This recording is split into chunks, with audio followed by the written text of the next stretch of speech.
राधा वल्लभ श्री हरिवंश आप सभी को कार्तिक मास की हार्दिक शुभकामनाएं। आइए कार्तिक मास महात्म्य कथा का अध्याय 3 का वर्णन करते हैं।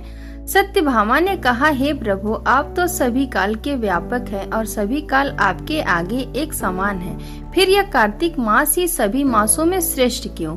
आप सभी तिथियों में एकादशी और सभी मासों में कार्तिक मास को ही अपना प्रिय क्यों कहते हैं? इसका कारण बताइए। भगवान श्री कृष्ण ने कहा, हे भामिनी, तुमने बहुत अच्छा प्रश्न किया है। मैं तुम्हें इसका उत्तर देता हूँ, ध्यान पूर्वक सुनो।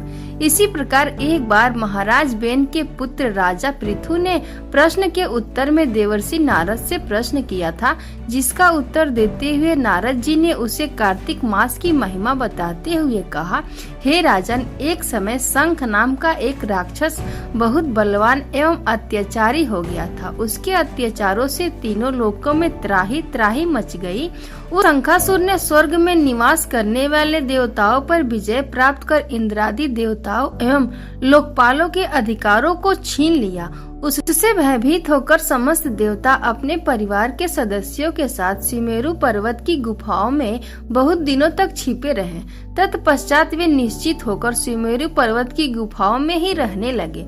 उधर जब शंखासुर को इस बात का पता चला कि देवता आनंद पूर्वक सुमेरु पर्वत की गुफाओं में निवास कर रहे हैं, तो उसने सोचा कि ऐसी कोई दिव्य शक्ति अवश्य है जिसके प्रभाव से अधिकारहीन यह देवता अभी भी बलवान है। सोचते सोचते वह इस निर्णय पर पहुंचा कि वेद मंत्रों के बल के कारण ही देवता बलवान हो रहे हैं। यदि इनसे वेद छीन लिए जाए तो वे बलहीन हो जाएंगे।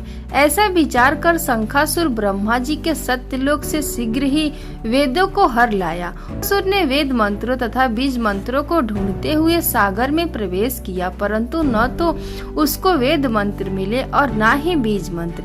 जब शंखासुर सागर से निराश होकर वापस लौटा तो उस समय ब्रह्मा जी पूजा की सामग्री लेकर सभी देवताओं के साथ भगवान विष्णु की शरण में पहुँचे और भगवान को गहरी निद्रा से जगाने के लिए गाने बजाने लगे और धूप गंध आदि से बारंबार उनका पूजन करने लगे।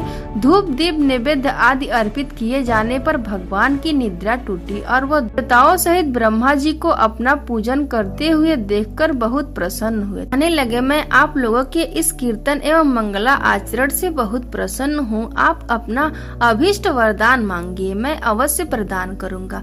जो मनुष्य अश्विन शुक्ल की एकादशी से देवोत्थान एकादशी तक ब्रह्म मुहूर्त में उठकर मेरी पूजा करेंगे, उन्हें तुम्हारी ही भांत मेरे प्रसन्न होने के कारण सुख की प्राप्ति हो। आप लोग जो पाद अर्घ आचमन और जल आदि सामग्री मेरे लिए लाए हैं, वे अनंत गुणों वाली होकर आपका कल्याण करेंगी। शंखासुर द्वारा हरे गए संपूर्ण वेद जल में स्थित है। मैं सागर पुत्र शंखासुर का वध करके उन वेदों को अभी लाए देता हूँ। आज से मंत्र बीज और वेदों सहित मैं प्रतिवर्ष कार्तिक मास में जल में विश्राम किया करूँगा। अब मैं मत्स्य का रूप धारण करके जल में जाता हूँ। तुम सब देवता भी मुनीश्वरों सहित मेरे साथ जल में आओ। इस कार्तिक मास में जो श्रेष्ठ मनुष्य प्रातः काल स्नान करते हैं, वे सब यज्ञ के अवभृत स्नान द्वारा भली भांति नहा लेते हैं। देवेंद्र, कार्तिक मास में व्रत करने वाले को सब प्रकार से धन, पुत्र, पुत्री आदि देते रहना और उनकी सभी आपत्तियों से रक्षा करना। हे धनपत कुबेर, मेरी आज्ञा के अनुसार तुम उनके धन धान्य की वृद्धि करना, क्योंकि इस प्रकार का आचरण करने वाला मनुष्य मेरा रूप धारण करके जीवन मुक्त हो जाता है। जो मनुष्य जन्म से लेकर मृत्यु पर्यंत तक विधि पूर्वक इस उत्तम व्रत को करता है, वह आप लोगों का भी पूजनीय है। कार्तिक शुक्ल पक्ष की एकादशी तिथि को तुम लोगों ने मुझे जगाया है, इसीलिए यह तिथि मेरे लिए अत्यंत प्रीतिदायिनी है और माननीय है।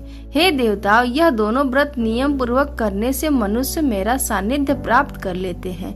इन व्रतों को करने से जो फल मिलता है वह अन्य किसी व्रत से नहीं मिलता।